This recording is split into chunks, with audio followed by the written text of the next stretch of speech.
Evaluate the integral of cosecant cube x secant x dx. So we apply the reciprocal identity first. For cosecant cube x, it's equal to 1 over sine cube x. For secant x, it's equal to 1 over cosine x. Or multiplying the denominators, we'll have 1 over sine cube x cosine x dx. And then applying the Pythagorean identity on the numerator, we know that 1 is equal to sine squared x plus cosine squared x, right? Then over sine cube x cosine x dx. Then we can divide each term on the numerator by the denominator.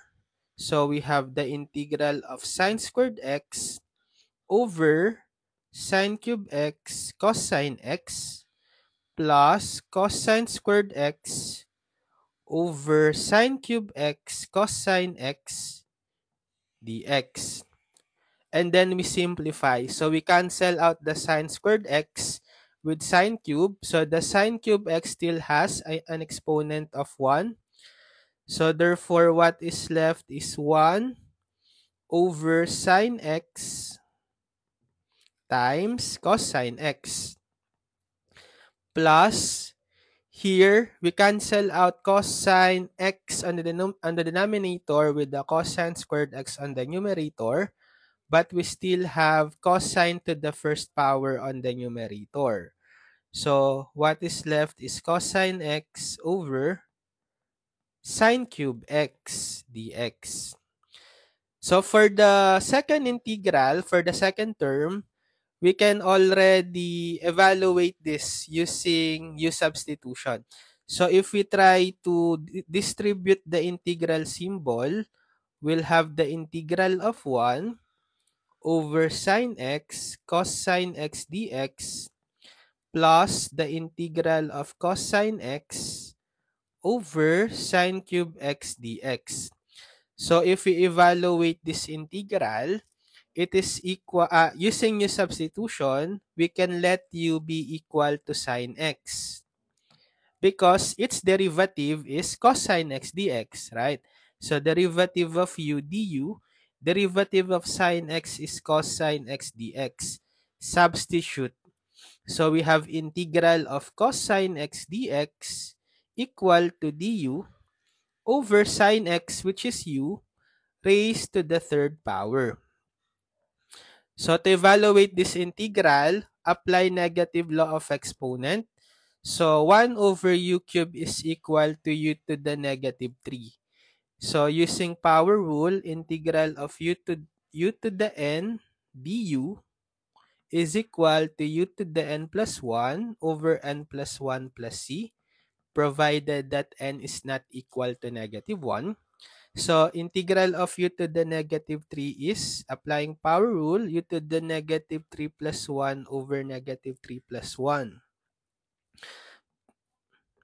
And then simplifying, we have u to the negative 3 plus 1 is negative 2 over negative 3 plus 1 negative 2. Or we have negative 1 half, then transforming u to the negative 2 into positive exponent, we'll have 1 over u squared. Then transform back the u in terms of x, which is sine x, we have negative 1 over 2 sine squared x. Or applying reciprocal identity for 1 over sine squared x, it's equal to negative 1 half cosecant squared x, right? Now, for the first integral, applying again Pythagorean identity for the numerator 1. So, 1 is equal to sine squared x plus cosine squared x. Then over sine x cosine x dx.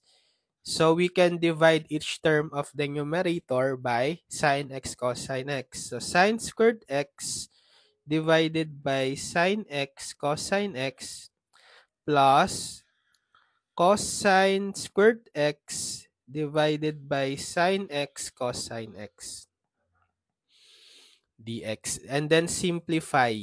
So cancel out this sine x with sine squared x. So we still have sine x on the numerator over cosine x and under the denominator. Plus, so this time we cancel out the cosine x in the denominator with cosine squared x on the numerator. So we still got cosine x to the first on the numerator over sine x dx. So applying identity for sine x over cosine x, it's equal to tangent x, right? Plus cosine x over sine x, applying identity, it's equal to cotangent x. Which both have standard integral formula, right? So we can distribute the integral symbol. So we have integral of tan x dx plus integral of cot x dx. So what is the integral of tan x? That's ln of secant x. Then plus the integral of cot x. That's ln of sin x. So if we try to combine this as a single ln, applying product rule, that is, if we have ln xy, it's equal to ln of x plus ln y. So ln secant x plus ln sin x as a single logarithm, single ln is equal to ln secant x times sin x. So we know that secant x is 1 over cosine x times sin x. So 1 over cosine x times sin x, or sin x over cosine x, that's equal to tan x.